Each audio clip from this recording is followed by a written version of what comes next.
Hello everyone. Now, before I get started on my first ever manga review, I just want to say that this was a poll as a joke and y'all came together as a community to break the tie just to ensure that I'd be reviewing it.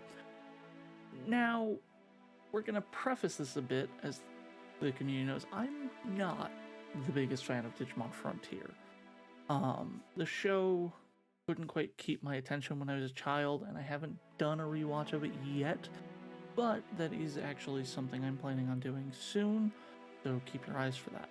The series may come to surprise me when I go to rewatch it, but I'm not going into this with the best of opinion on Frontier. Now, if we were to skip right to my opinion on the manga for Frontier, it is one of the worst manga that I have ever read.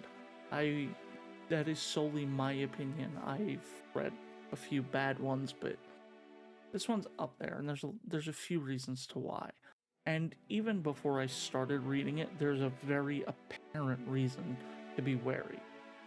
Those who are familiar with Digimon Frontier knows that there are roughly 50 episodes in the anime. The manga is 21 chapters.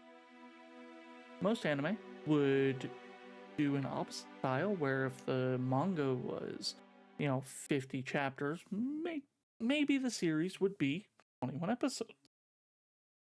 That would make it so that each episode is between 2 and 5 chapters on average.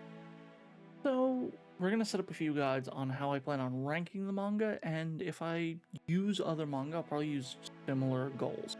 First off, we're going to look at art style, then we're going to look at characters, as well as character design. Then we're going to look at the story, any morals that might be tied to the story, and we'll look at a little bit of the release information. Then we'll pop to my full opinion. This video is gonna be full of my opinions, and if you disagree with my opinions, please leave a comment down below, let me know. But without further ado, let's get into it. First up, let's talk about the art style. I wanted to start with something that I actually really liked about this manga. I genuinely like the art style for Digimon Frontier. Characters are definitely more childlike, almost like they're smaller and softer than they might have seemed in the anime. And when a Digimon is brought in, you often can tell if it's meant to be an antagonist or a protagonist. Digimon that are a threat are easily visible for what they are, such as when Cerberusmon or Kerberosmon shows up in Chapter 1. There are moments where the art gets a bit cartoony with eyes popping out of characters' skulls. When they swap to action, it can get quite intense. Each character in the group has fairly unique designs, and their Digimon spirits, which I'll go into in a little bit, look pretty good. Now, that said, let's talk about these characters. Namely, we're going to talk about the protagonists of Digimon Frontier. First up, we have Takuya Kanbara, holder of the Spirit of Flame. Like all Digimon group leaders, he has goggles on his head, looks before he leaps, and he's determined to succeed against evil. Koji Minamoto is the edgy secondary lead, though he wields the Spirit of Light. Koji starts off as a loner and struggles for some time to fit into the group. JP Shibayama, which, by the way, I'm sorry if I butcher any of these names. I'm doing my best, but yeah. But yeah, so JP, the holder of the Spirit of Thunder, is a heavy-set guy, and he very much is obsessed with being remembered, and gets jealous of Takuya for being seen as a hero to Tommy, and very quickly develops feelings for Zoe, the sole female protagonist, who we'll address in a moment. Now, the thing with the hero to Tommy, that's more explored in the anime. In the manga, he spends most of it just trying to show off for Zoe. Tommy Hime is the most childlike of the group and holder of the Ice Spirits. Tommy is, again, meant to represent something that just in the manga doesn't exist. He's meant to be seen as the spoiled child and pure-hearted youth, but unfortunately he's just young. Koichi Kimura, the twin brother of Koji, holder of the Spirit of Darkness. Koichi starts off the series corrupted by one of the antagonists, a slave to his own digital spirit. Finally, we have Zoe Orimoto.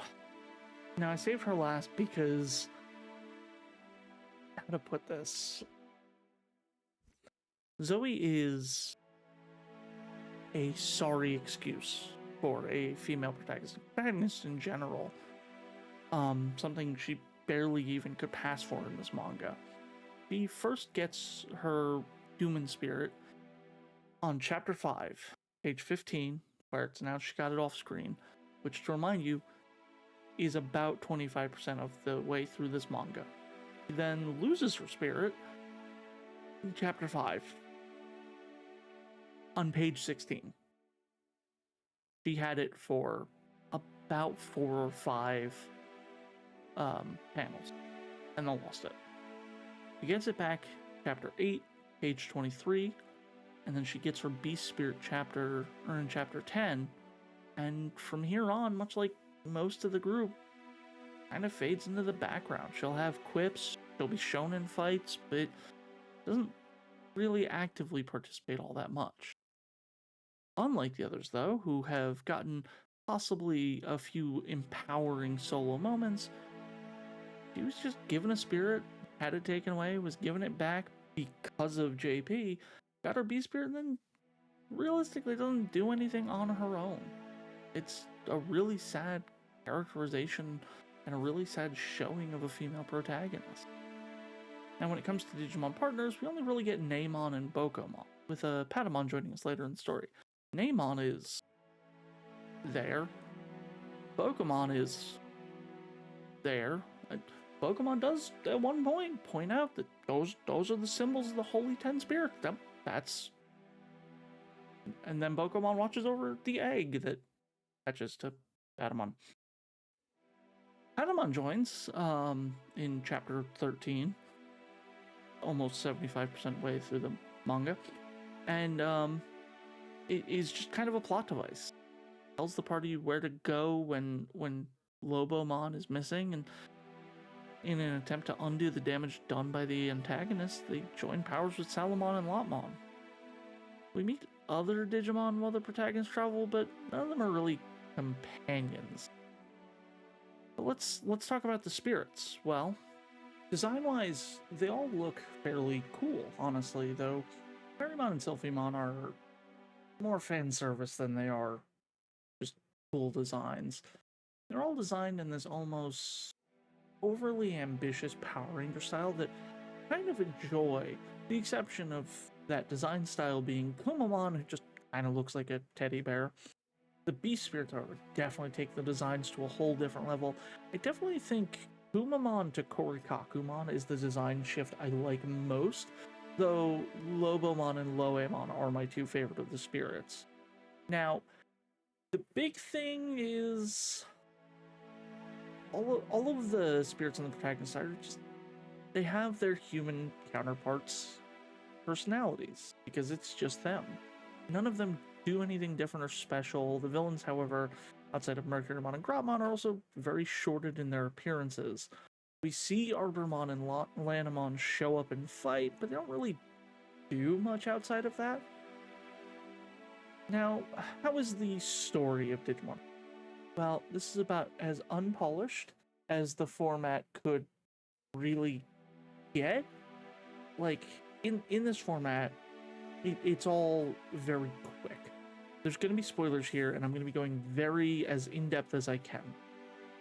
If you don't want spoilers, there should be chapters on the description, or not in the description, well, in the description, but also on the time bar. Go ahead, hop to the next part, but here we go.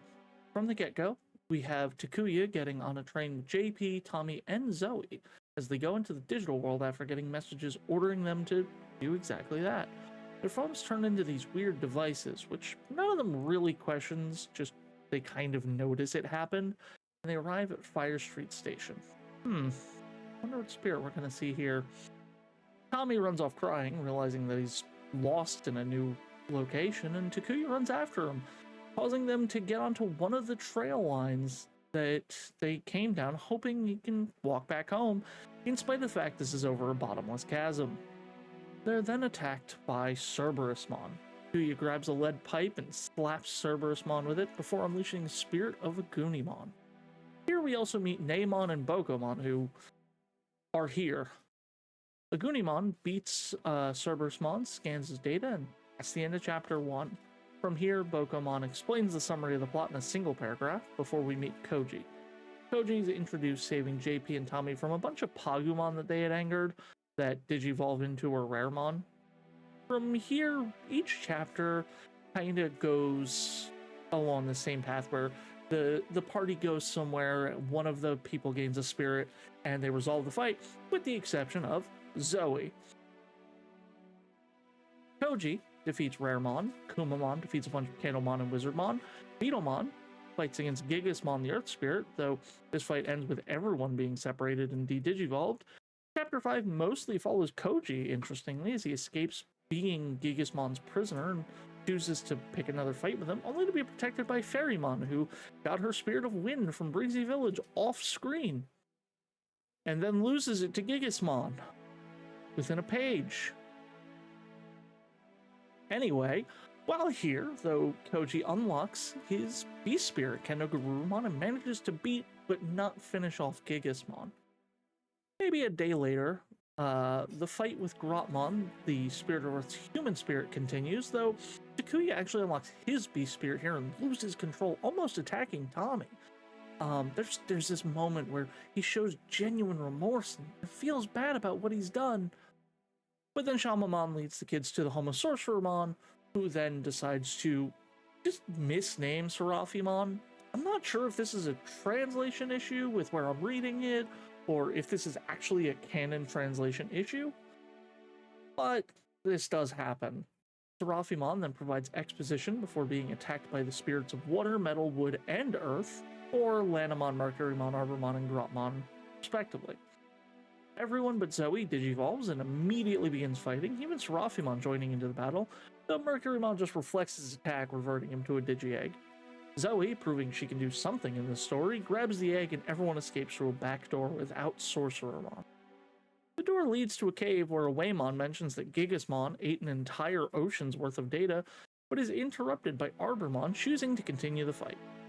After being beaten senseless by Agunimon and Lobomon, however, Arbormon digivolves to Petaldramon, and Agunimon and Lobomon ready to go Beast Spirit, showing that Takuya doesn't actually fear his lack of control and just doesn't care. Oh hey, Grotmon is demanding the Digi-Egg from Zoe and JP, let's go focus on that now. JP recklessly acts tough in front of Zoe, only to find out that he can't digivolve, and even Tommy's a little bit worried about him. JP finds his Beast Spirit, destroys Grotmon once and for all, giving Zoe back her Spirit of Fairymon. Interestingly, they talk about how Grotmon got away, but he definitely exploded into data, so I'm not sure if JP's just trying to play it cool or genuinely thinks Grotmon is still alive. Takuya and Koji run over beaten up, guess we don't get to see how Petaldramon got away from them, or died. We get a quick meeting between Mercurymon, Lanamon, and Cherumon Silhouette at the start of the next chapter, where they confirm Grotmon is dead, though Mercurymon kinda takes credit for that one. Mercurymon also claims to have handed over Serafimon's password. Not sure if they meant data or not, but anyway, Mercurymon is lying away. Now, after that brief one page, we start with where the protagonists are. They're at a beach. Did Waymon bring them out of the cave? We'll never know. Because Calamarimon, the Beast Spirit of Water, has to attack. They rush for their Digivices, and within one panel, Takuya has gotten fully dressed. He didn't even put on his socks. Don't even realize how uncomfortable it'd be with how wet they get. Also, aren't you in danger?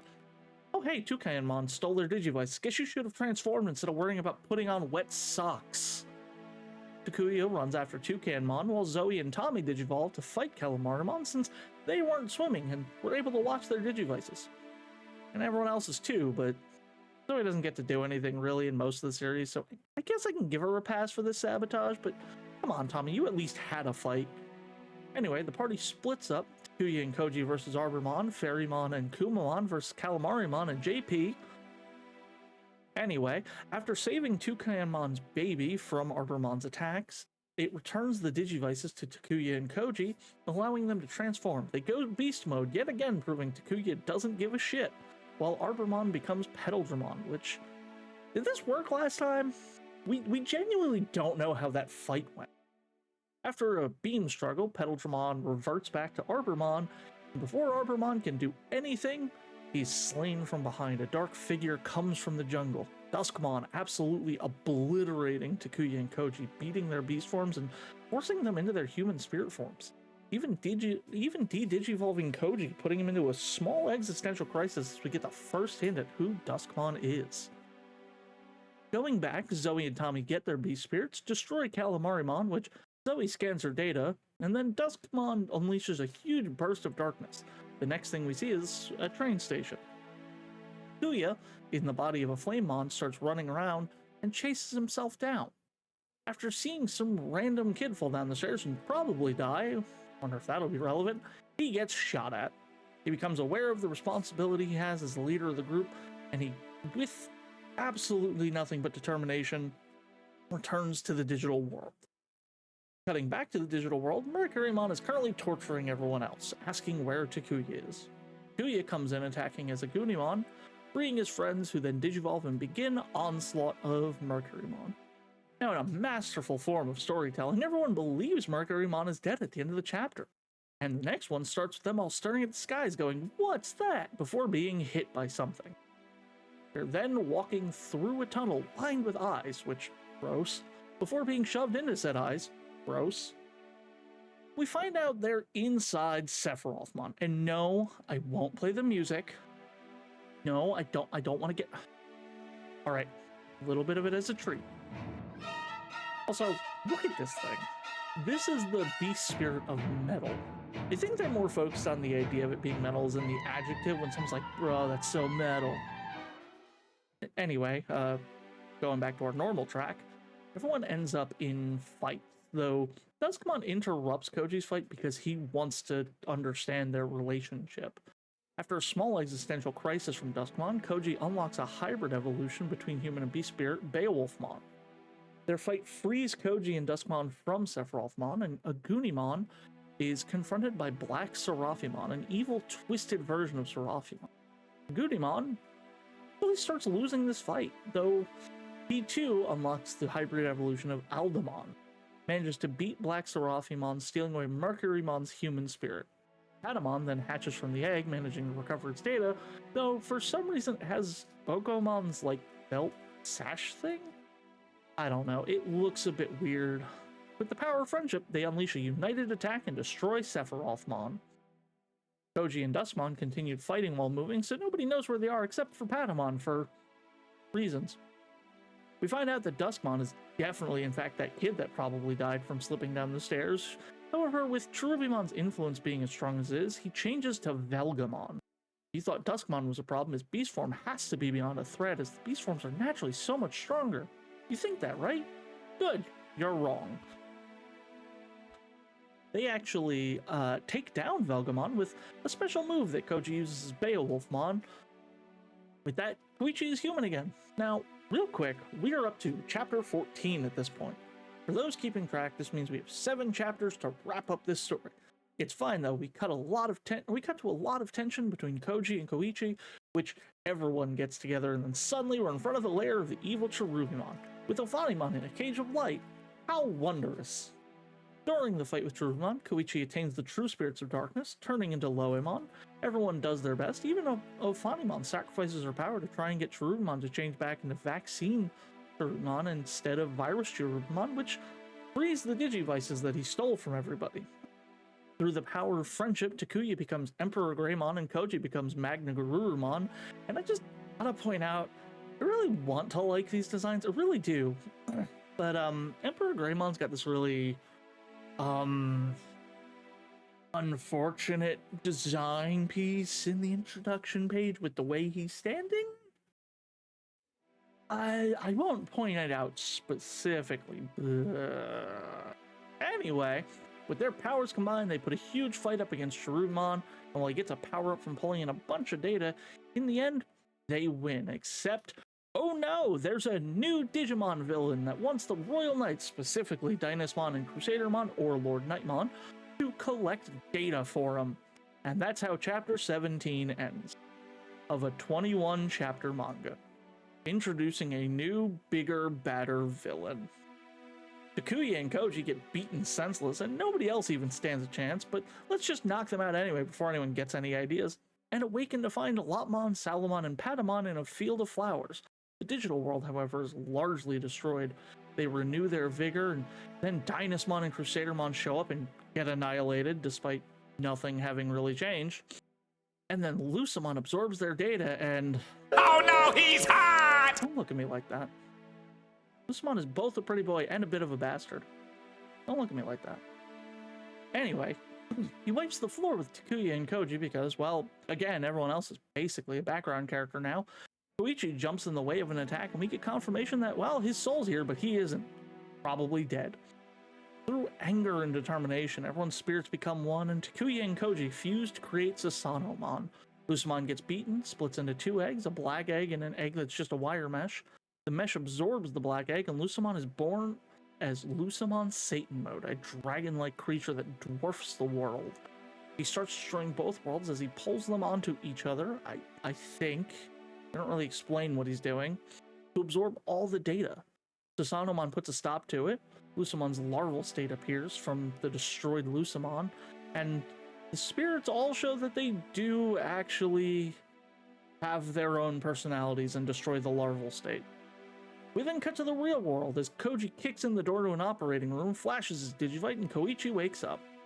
We get a "What are they up to" page, with Koji somehow not being in jail for running into an operating room without scrubbing down and jumping onto the patient and their bed, and the declaration that they'll never forget the digital world. That's the end of the story. The worst part is I kept double-checking the manga as I was writing this to make sure I wasn't overlooking any great character moments, especially for Zoe. All it did was make me realize that Tommy also does basically nothing for the entirety of the manga. He helps beat Calamarimon, but that's a page.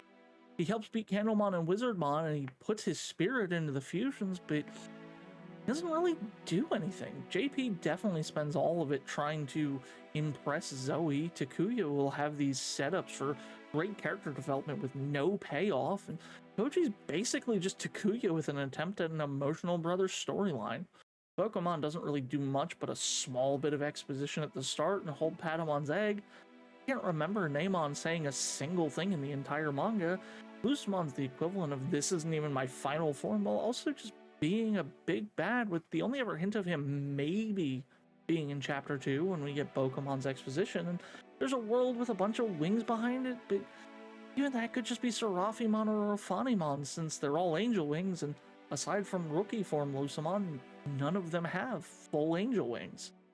I genuinely, while writing this script,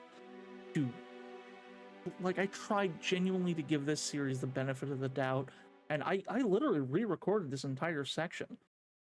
Initially, my story section was 1, maybe 2 paragraphs giving the most abridged version of the story, but the fact that I was able to reread and rewrite the entire story section to include basically anything of note in only about 45 minutes is painfully the best summary of this manga I can pretend to offer, and it genuinely hurts me to say something like that. I don't like being that negative about something I love. All in all, Frontier is probably the weakest series I've experienced in all of Digimon. The sole purpose of the manga is almost to make you appreciate that the anime isn't that bad. While the anime released from 2002 to 2003 in America, the manga released in 2003, which, let me tell you real quick how hard it was to find this information. I spent about 30 minutes looking up Digimon Frontier graphic novel release date, Digimon Frontier manga release date, Digimon Frontier comic release date, and finally I went on to Wikimon and I was trying to find any information there, and at the bottom I found a section for Manhwa that has Digimon Frontier listed. So I want to give a quick shout out to the mods of Wikimon for keeping that kind of information on the site for most of the areas that talk about media. And just I love using Wikimon. I really respect the people who keep that running. Since the duration is listed as 2003, that reads as if it only really came out at the end of, if not after, the anime. Now, interestingly, the Chinese name is Digimon Infinite Zone, and I specify Chinese name because apparently it was initially released in China. in America, we only got volumes 1 and 2, and volume 3 was only released in English in Australia. It was released in Chinese, but just Australia is the only ones who got an English copy. So overall, do I recommend reading through Digimon Frontiers manga? No. If you sat through this video and thought that was my opinion, we might have to have a different chat one-on-one.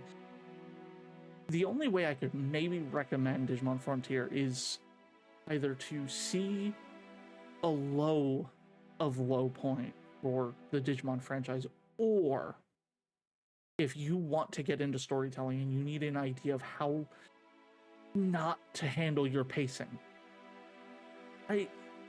These are just my opinions on specifically the manga. I tried my best to avoid knowledge that I have of the anime. There are definitely points where that overlapped, but you know, when I sit down and I watch through the anime again, I might have the same opinions I have now. I might genuinely like the series more, especially after having read this, and who knows, maybe I'll genuinely enjoy it. Like I said, like the theme song alone in Frontier is probably one of the best in the series.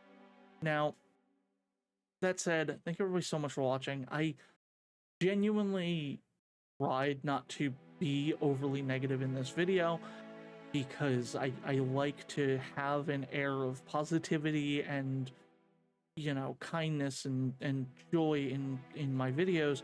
Unfortunately, in this video, that just wasn't happening. So I do apologize for those who, you know, were looking for a more upbeat take on this. I know Digimon Frontier is also such a huge divisive topic within the Digimon community.